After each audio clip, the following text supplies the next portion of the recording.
کیا جا رہا ہے تو آج بھی ہو رہا ہے۔ دعوت و تبلیغ کا کام مفید ترین کاموں میں سے ایک کام ہے۔ 100 دفعہ مانیں گے اور 100 دفعہ کہیں گے کہ جس کو موقع ہے وہ ضرور جائے، مگر ایک دفعہ بھی یہ بات نہیں مانیں گے کہ یہ جہاد ہے، یہ جہاد کی آیتیں اور حدیثیں اس پر صادق ہیں۔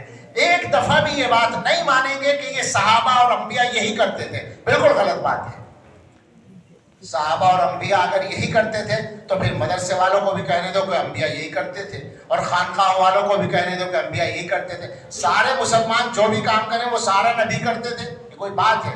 سب صحیح کام ہے، تم جو کام کر رہے ہو وہ بھی صحیح ہے، قرآن و حدیث سے ثابت ہے۔ مگر یہ کہنا کہ انبیاء اور صحابہ یہی کرتے تھے، اسی طرح کرتے تھے، اسی طرح تو مولانا الیاس صاحب کے ابا نہیں کرتے تھے۔ انبیاء اور صحابہ کیا کرتے؟ یہ تو طریقہ ایک بعد میں آیا ہے۔ ضرور جاؤ، ضرور کرو، مگر آدمی بن کر کرو۔ کوئی ضروری نہیں ہے کہ جو کام کرو اسے سب سے بڑا ہی ثابت کر کے کرو، دین کے سارے کام ہیں۔ اسی طرح سے مدرسوں والے یا خانقاہوں والے وہ بھی سمجھ لیں اچھی طرح سے کہ یہ کوئی بھی دعویٰ نہ کرے۔ غیر مسلموں میں تبلیغ کا کام کرنے والے، آج کل ایک طریقہ ہے، بعض لوگوں نے یہ دعوے کر رکھے ہیں کہ سب سے بڑا کام وہی ہے۔ عجیب مصیبت یہ ہے کہ جب تک اپنے کام کو سب سے بڑا نہ کہیں کام نہیں ہوتا۔ کیا ذوق بنا ہے ہم لوگوں کا؟ نقصان کر رہے ہیں ہم۔ میں جوش میں نہیں بول رہا ہوں، غصے میں نہیں بول رہا ہوں، کسی کے خلاف نہیں بول رہا ہوں۔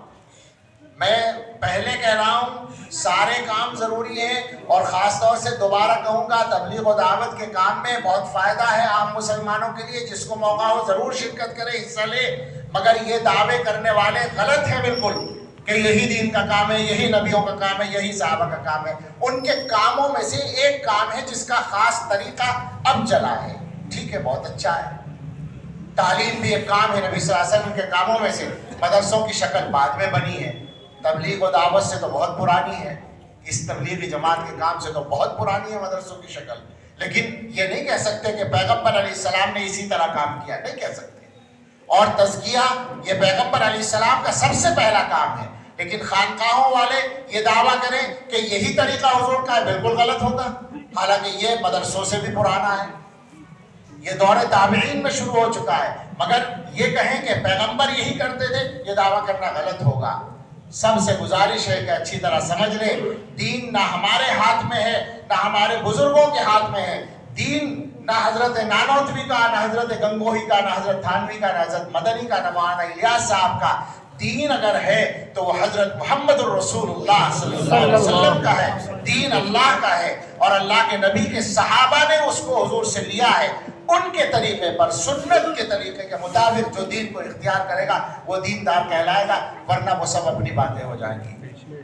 ضرورت ہے ہم مسلمان بنیں، ضرورت ہے ہم بندے بن جائیں۔ میں نے سورہ فاتحہ پڑھی تھی، اس خیال میں تھا کہ شاید موقع مل جائے گا تو میں کچھ کہوں گا، اب تو ترجمہ